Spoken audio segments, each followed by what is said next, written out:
As you asked them, I'm going to keep evolving Pokemon because I'm on a lucky egg right now. And we got to go. Awesome. Level 21 in the next 10 minutes.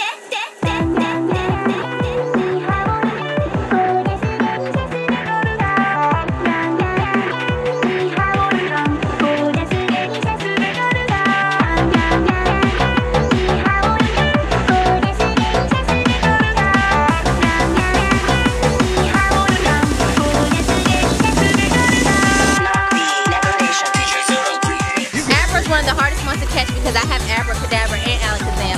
Alakazam and Kadabra were easy, but with Abra, I'll throw the ball one time and then he just hops out and disappears. I have Growlithe. I've got 46 Growlithe candy, so not quite enough for an Arcanine yet, but I do have a Rapidash that's over 1,000 CP. I got the Snorlax 1299. It is awesome. Oh, it's one of the best. It's one of the best. Other than an Arcanine, a Lapras, or a Dragonite, Snorlax is one of the best ones you can get. It's one of the best ones you can get. I caught this Slowbro not too long ago. One of my best ones now. Right over there.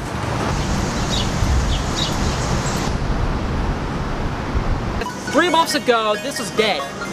Yeah. And now look at it. I'm surrounded by people. I've driven past this park like 100 times, and it wasn't until Pokemon came out that I actually went into the park and started walking around the park. When I was in elementary school, I think Pokemon came out, and you know, it definitely spurred a bunch of social interaction, especially amongst nerds, which it's already kind of difficult to get people to socialize anyway. And you know, this square has been packed like every day, every weekend since the game came out, where it's like people are just going up to each other, and if you already know, you have a common interest, so it's like an automatic icebreaker, which is kind of cool to see.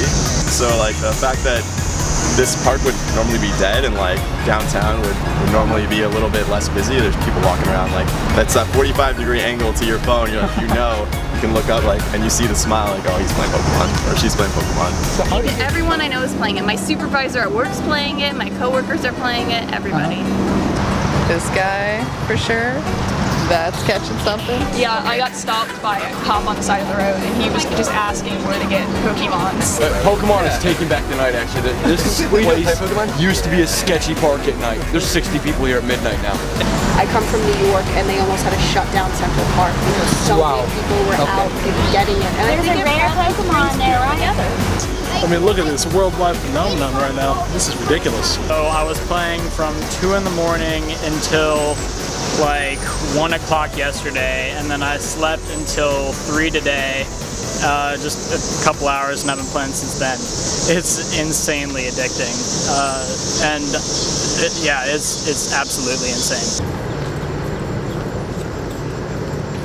I'm familiar with Pokemon Go, and I was aware of it before I realized that Nash Square had something to do with it. I honestly don't know what Nash Square is, whether it's a Pokestop or it's a gym. I don't know. I don't quite know what's going on here. I like to come and sit on the bench and enjoy the quiet, but it's not quiet at the moment. I was just taking a picture. You caught me taking a picture to text to a friend to share sort of how many people are here on what used to be a very quiet park where you could sit and read a book.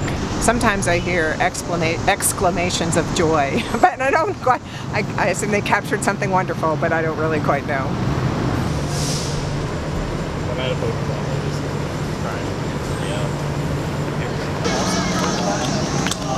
Pokemon is, I would say, was the first game to finally get people to come out and enjoy each other athletically. Other games have tried. Nintendo's tried with Wii Sports, Wii Resort. I mean, it's a good attempt, but it didn't get people out of their houses and communicate with people. Pokemon Go has broken that. And if I have to say this, I mean, I'm not sure this is newsworthy, but Pokemon Go has accomplished in one day that Michelle Obama has tried in 8 years.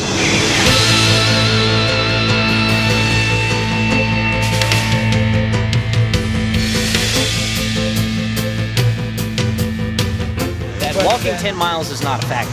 This game has made that sound like not a big deal anymore. I think it's really cool what they've done, which is basically find a way to gamify walking around and talking to people and making new friends.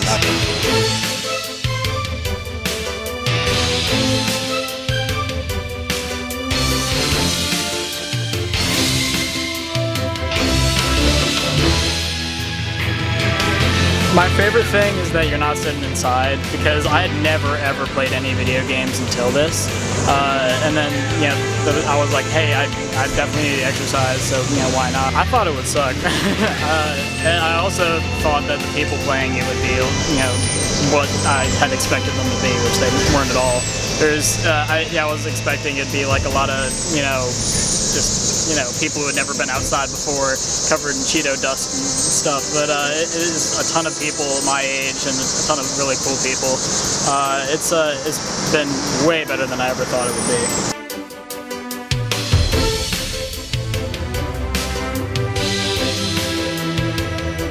I think it's weird for young people because they're going to be more okay with just like getting hooked up to a computer when they're older.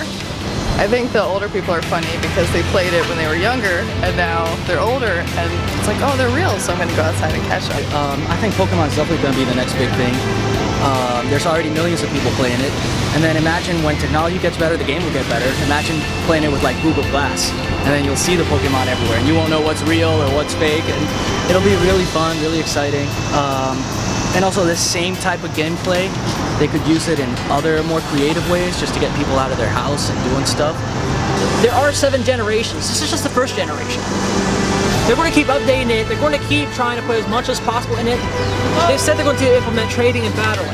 So, if you ask me, it is not going to die. This is a fire and it's turned into Inferno. You can't put it out. It won't be stopped.